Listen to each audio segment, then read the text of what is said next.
I'm Ken Powell. I'm the chair of the Minnesota Business Partnership, and it's my pleasure to welcome all of you here tonight for this great annual event. And I want to begin tonight by acknowledging and thanking my colleagues on the Executive Committee and the Minnesota Business Partnership staff, led by Charlie Weaver. The partnership strives to make Minnesota stronger, to make our state a better place for us all, and I know that everybody in this room shares that goal, and none more so than our first speaker tonight. We're honored tonight to have with us Governor Mark Dayton.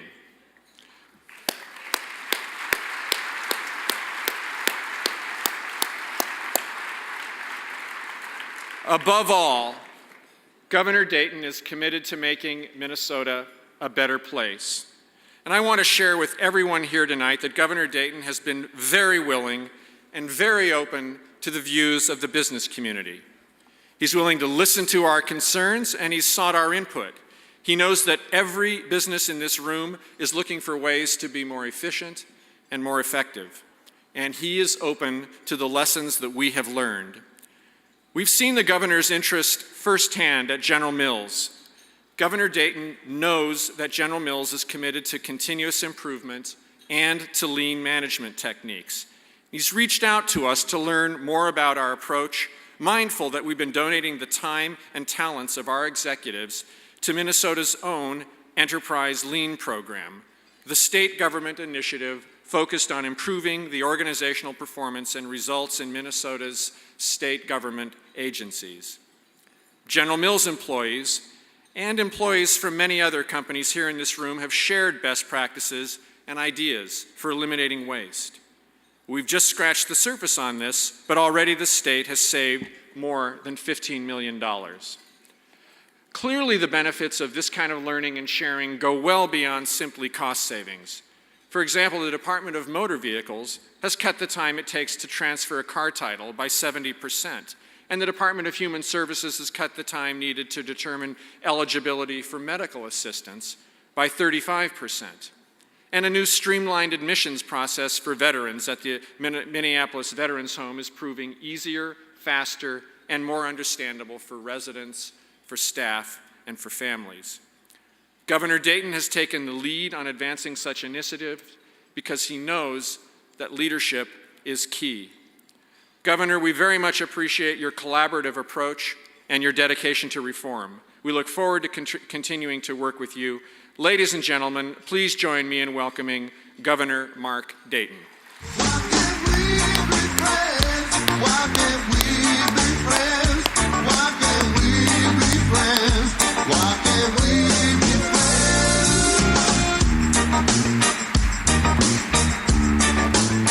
Thank you very much.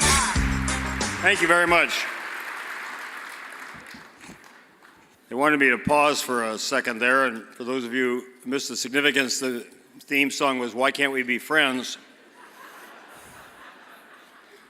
They wanted to play the music that accompanied the entrance of Darth Vader in Star Wars, but my staff turned them down. I can't see any of you, but I know you're out there. I always say it's amazing what winning an election does for your social life, and in the last week I've had the real thrill and honor to spend time with the Minnesota Lynx basketball team, celebrating their victory.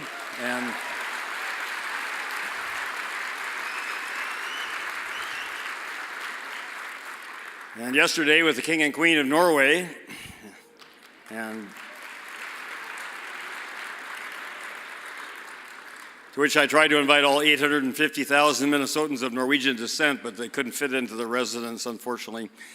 Tonight with all of you in the Minnesota Business Partnership, a greatly esteemed Minnesota organization, and over the weekend a couple of pheasants tossed in for good luck. So it's been a great week and continues to be here tonight, and I thank you very much for the opportunity to address all of you. I always cringe when I'm placed before dinner because I've learned in this pursuit never to stand between the audience and the bar, the buffet, or the bathroom. So I encourage you to eat whatever is allotted you there while you endure my remarks, because like all of you, I'd like to hear from our distinguished guest speaker, David Brooks, as soon as possible. So,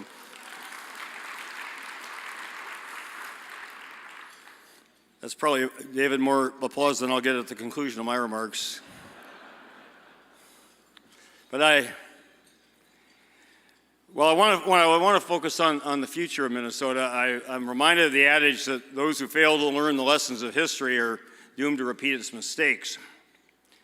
Almost a quarter century ago, in 1987, Yale professor of history Paul Kennedy published a book called The Rise and Fall of the Great Powers.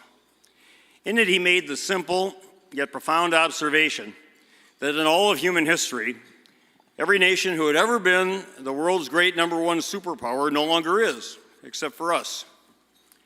Like us, many of them thought that their ascendancy and preeminence were manifestly destined and divinely guaranteed. All learned otherwise, usually after it was too late. Some fell from their worldly perch precipitously through military catastrophe or natural disaster.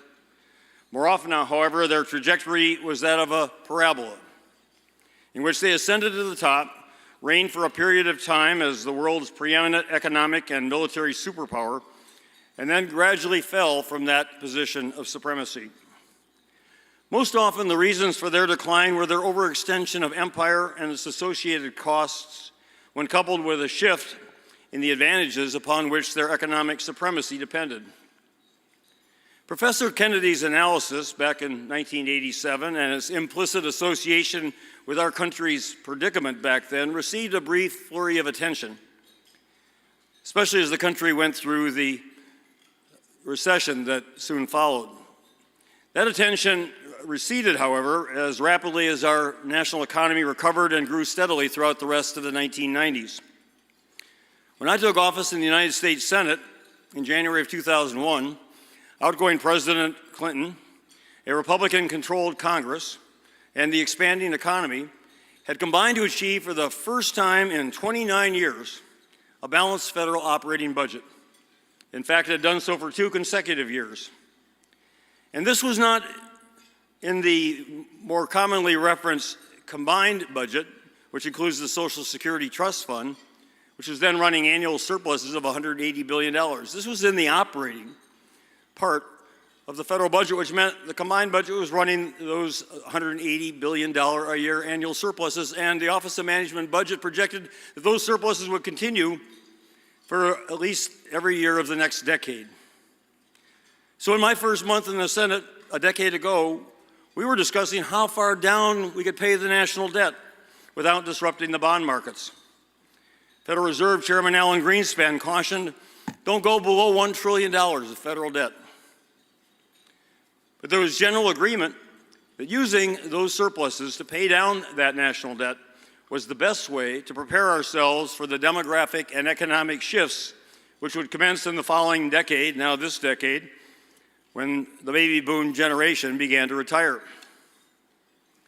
Now, from this point forward, the economic paths of our country and our state of Minnesota follow eerily similar tracks. During the 1990s, and in fact during the previous 2 decades, Minnesota's overall economic performance had consistently improved, both in real terms during periods of national economic growth and relative to other states during both national expansions and recessions. This growth permitted Governor Ventura and the legislature to cut state personal income taxes in both the 1999 and 2000 sessions. By permanently reducing the rates, they assured that those cuts in taxes and resulting revenues would continue in future bienniums. Similarly, President George Bush, who, as I've told some of you, was president of my fraternity in college. In fact, then he and I were often in the same party. You're listening, that's good. Took advantage of the projected federal surpluses to cut personal income taxes in 2001 and again in 2003. Now, a decade earlier, the first President Bush and his successor, President Clinton, both raised federal taxes to reduce the federal deficit and then eliminate it. James Baker and Robert Rubin convinced them that fiscal responsibility was better for the country than the short-term benefits, political benefits of tax cuts, and they were right. At the time, both the first President Bush and then President Clinton were accused of destroying the prospects for economic recovery and for future growth. Yet 8 years of steady economic expansion ensued. By contrast, the two state of Minnesota and federal tax cuts at the end of the last decade and the beginning of the other were followed by poorer economic performances by both Minnesota and the nation. In 2002, our state ranked 7th highest among all 50 states and the District of Columbia in per capita income, 7th best. By 2010, our ranking among the states in per capita income had fallen from 7th down to 13th. The economic analyses accompanying the last 4 state economic forecasts have all noted our state's unusually poor results in per capita income growth, employment growth, and other measures, both in absolute terms and relative to other states. Similarly, at the national level, 2 tax cuts, 2 wars, 2 recessions, and a decade of increased entitlements spent those projected federal surpluses and created the gargantuan deficits that we're faced with today. As bad, if not even worse, than the size of those federal deficits is the nature of them. They are being used not for capital investment, but rather for current consumption.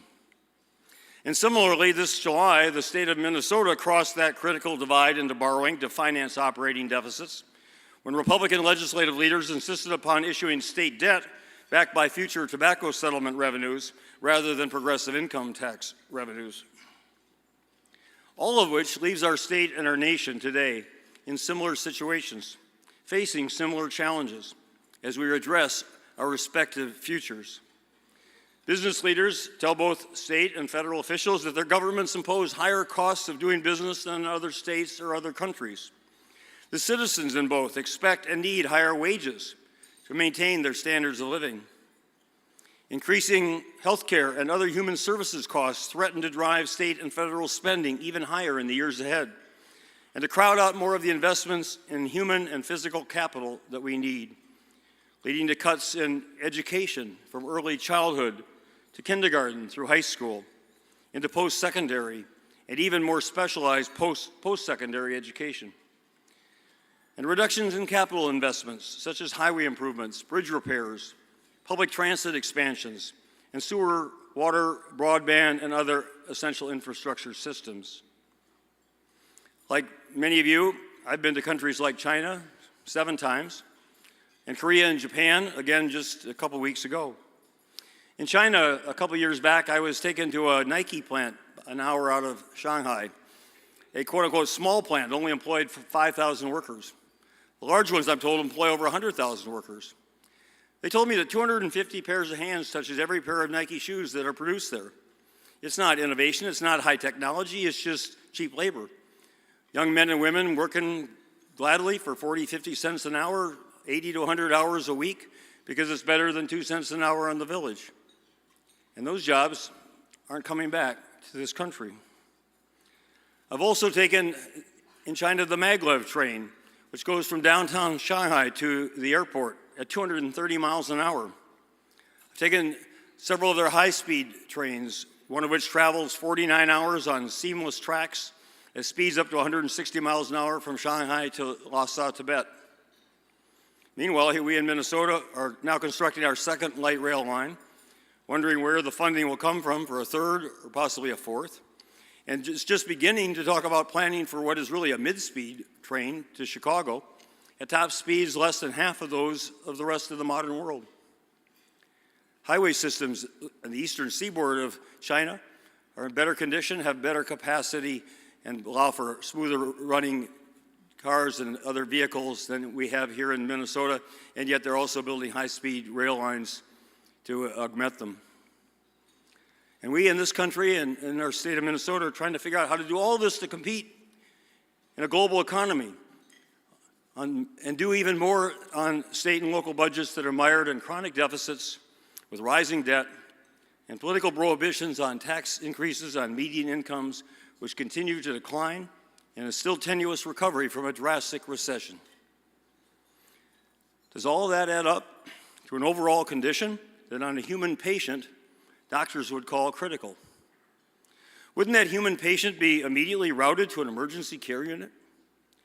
Wouldn't those in charge decide quickly who would immediately assume which duties, rather than to debate who else should be held responsible? If that human patient were our child or grandchild, wouldn't we demand immediate attention? Would we ever want to face her or him or their brothers and sisters or their mothers and fathers and admit that we knew that immediate action was required but chose not to do so?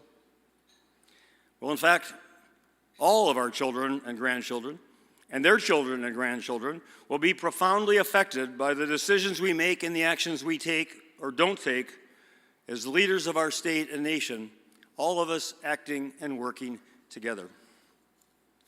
Together.